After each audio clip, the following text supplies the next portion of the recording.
drove by and he's passing through some guy's truck and he whistles at us and he goes, "Yo."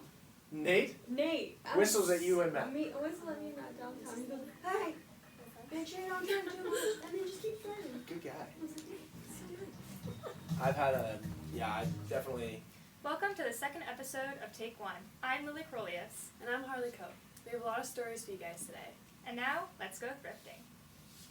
We recently sent a team to the local thrift stores to see what they could dig up. We'll be keeping tabs on them. I'm Joey. And I'm Joe. And we are here at Saber's 10-minute challenge. $10 easy. Boom! $10, 10 minutes. Best top and accessory wins. Let's do this. Go.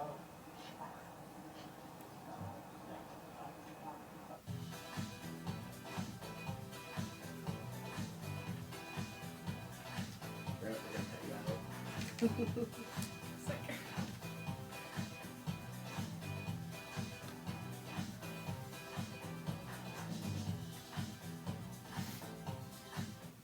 really excited to see what happens with that. I know, that's like a fun little competition. Who do you think's gonna win? Oh, I don't know. I think it's too early to tell. I think they both got a lot of potential. I think Joey. Here at Boise State, we strive to be inclusive of all communities. Now we'll hear from Doug, highlighting a specific campus population. So, as you can see behind me, we have many geese. You can find them wandering around the parking lots, harassing students between classes or under your bed. But what are they doing here? And why are there so many of them? Yes, you already know. I'm talking about the geese. I'm blocking it, however. Here he is. Wait, no, here we go. Ooh, there it is, right there. So, the thing about the campus is that it's the perfect environment for the birds, since it supports their grass-based diet, much like many students. However, the school has easy access to fresh water and deters potential predators. I guess it's no surprise why Boise State is overrun by geese for most of the year. But why do so many stay through the cold winter months? Is migration not a thing anymore? Yes, Canada, geese, are still migratory birds, but Boise's weather is actually mild enough to support them year-round. Also, the number of non-migratory goose populations is increasing in urban environments due to climate change and less hunting threats. Even though the geese are kind of irritating, are they really that bad? Probably. But they're not going anywhere, so we might as well accept them. Guys? I agree, the geese are pretty bad. I think they're cute. I don't like stepping in their food, though. That's pretty annoying. Well, we're going to toss it over to Sky, because she went out on the streets to get Boise State's students' own opinions on the geese. Yes, so I did that, and we're gonna watch it now.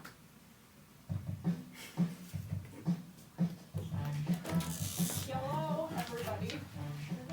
Welcome back to this segment. You do an impression of Cardi B for me?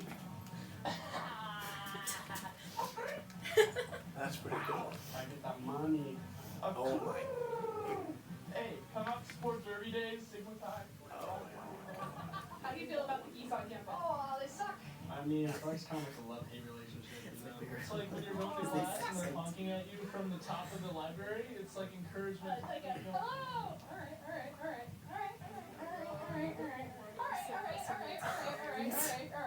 Can you do an impression of the geese? Ever been stared at by a goose before? Can you do an impression of the geese? I think you're doing a better impression. Doug, you're in frame.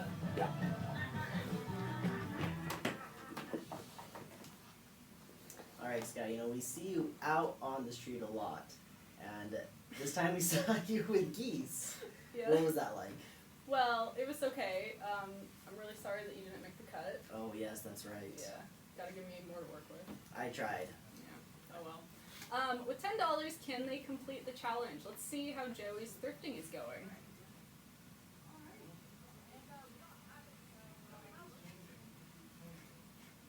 Anyway, we were thinking about doing that, but... Oh, yeah. I mean, I'm sure they're really good at thrifting, but we'll probably see some videos here later on in the future with them doing more thrift shop shenanigans. We should go back to Lily from now. Today, Melissa has a home run of a story. Let's hear what she has to share.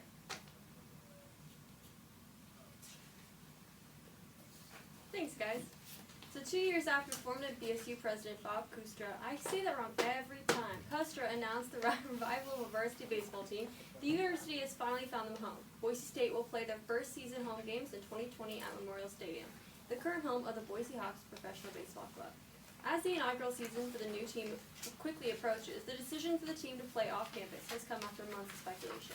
However, this home is only temporary. BSU is continuing negotiations for building an on-campus stadium for the team. The university has already purchased land south of Albertson Stadium and north of Beacon Street, between Euclid and Denver Avenue. But the university is still discussing details with potential developers. Due to the holdup on construction, Boise State baseball will end their hiatus of 40 years in Garden City. Quote, a permanent home is still obviously something we are working toward, but this is much more than the 2020 season. It's about building something the right way, end quote, said athletic director Kurt Apsey in a news release from February 8th. Quote, we want to make sure that we are playing in something that this program can be proud of many years down the road, end quote. The Hawks are a Class A short season affiliate of the Colorado Rockies, whose season runs between June and September, so there will be no overlap for the Broncos. Their games will be played between February and May. Boise State's first home game is on February 28th against Northern Colorado, so we hope to see you there. Back to you guys. Do you like baseball? No. Do you? It's alright. It's too boring. Yeah. Our new show, Tree City Stereo, is about to debut their very first episode. Tree City Stereo is a show dedicated to showing off some of the killer music coming out of the Treasure Valley. Their first episode highlights one of Boise's biggest music festivals, Treefort. Let's take a look.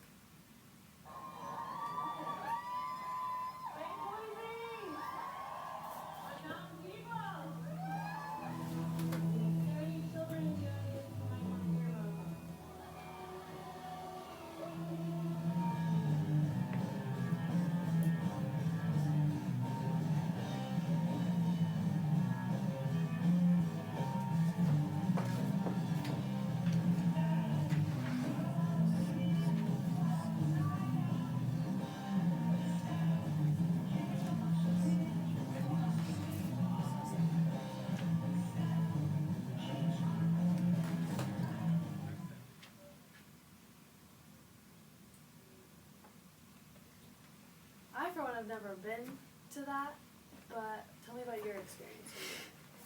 It was alright. I kind of went on one of the more quiet days, and it was earlier, so nothing crazy was going on. But I think you'd really like it if you like concerts. Quieter day for a concert. Quieter day for a concert. I only saw a stand-up comedy act, so it was kind of disappointing. Still good.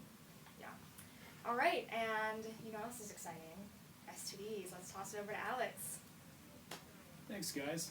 STDs, what can I say about them? They're fun to catch, but horrible to find out you have.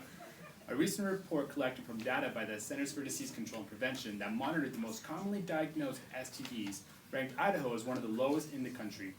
So what does that mean for Boise State? Well, another report released from Vice in 2016 that also used data collected by the CDC ranked Boise State as one of the top 10 healthy sexually colleges, coming in second place after Oregon State University.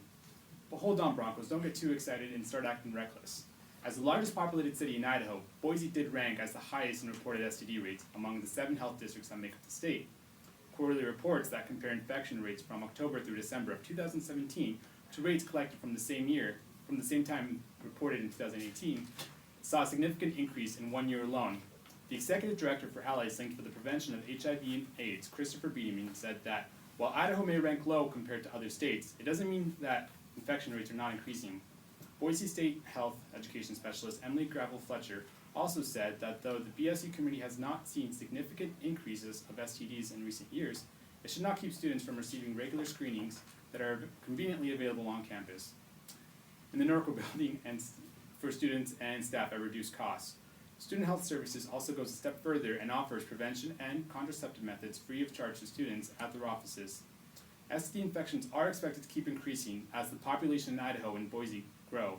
So be smart and ask your sexual partners about their health, and if you're sexually active, you should at least be getting screened once a year, per the CDC, as more than half of all new infections occur between college ages of 15 and 24.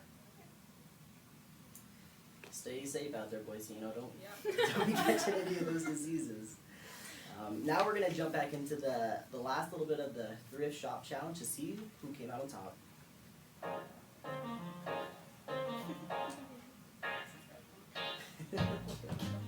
From my 10 minutes, I acquired a sparkly gold top, which fits around the shoulders and high up on the waist.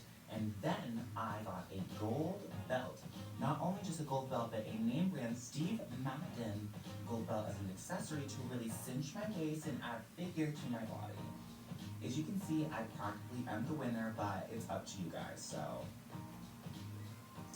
So, I call this fit I put together the water polo dad look. And that is because I got a light blue polo on. Yes, it is Ralph Lauren. And I have a Kawasaki jet ski watercraft hat on, you know. Ready to hit the boat, get out on Lucky Peak, and take the kids out doing some water activities. Yep. Okay, from our studio looks, who do you guys think won this round? Alright, Stan, what are your thoughts? I don't know. Steve Madden, that's pretty impressive. Mhm. But I don't know, the jet ski hat's pretty cool too. You know, I was thinking the jet ski hat did it for me too. You know, I'm a Kawasaki fan, and also that dad look, I like it. True. Let's find out what the couches thought. The couches. The couch. Well, my fellow couch. I think that Joey was a good like night out look, whereas Joe's was like a good like daytime look. So you can switch between the two. I think they both did a good job. If I had to pick one to wear, I'd wear the dad one. I could totally see rocking that. Yeah. Yes. Yeah. But I'd give the win to Joey. He just had a little more pizzazz to him. Yeah. I'm gonna go with Joe because I think it's a little bit more wearable of an outfit. Casual. Mm-hmm. Okay. Now for our special guest, Terry Spillmore, host of Terry Tuned Into Truth, is back to share some more truth. Hey guys, first of all, thanks again for having me back. I know last time didn't turn out quite how we had hoped for, and I think I understand why. Came on a little too strong, dropped one too many truth bombs, and you guys are told to shut it down. I get it. You got to do what the man is telling you to do. Perfectly reasonable. So I brought you guys a little gift. Before the show, I put it under your chairs for everyone. If you wouldn't mind putting that on for me. There you go. Yeah. You guys feel that? Yeah. You feel it? It's freedom. It's intellectual freedom from the government's control rays. So, let's talk about chemtrails, right? So, Idaho is what the government calls a flyover state because what? Hey, huh? shh, this isn't. We're not But doing this. but no, We're not I doing need to this. talk about You the need to. Get out. wait. No. Yes, come on. Guys, no. I was told I could come out here and talk. We hope you guys enjoyed our show today.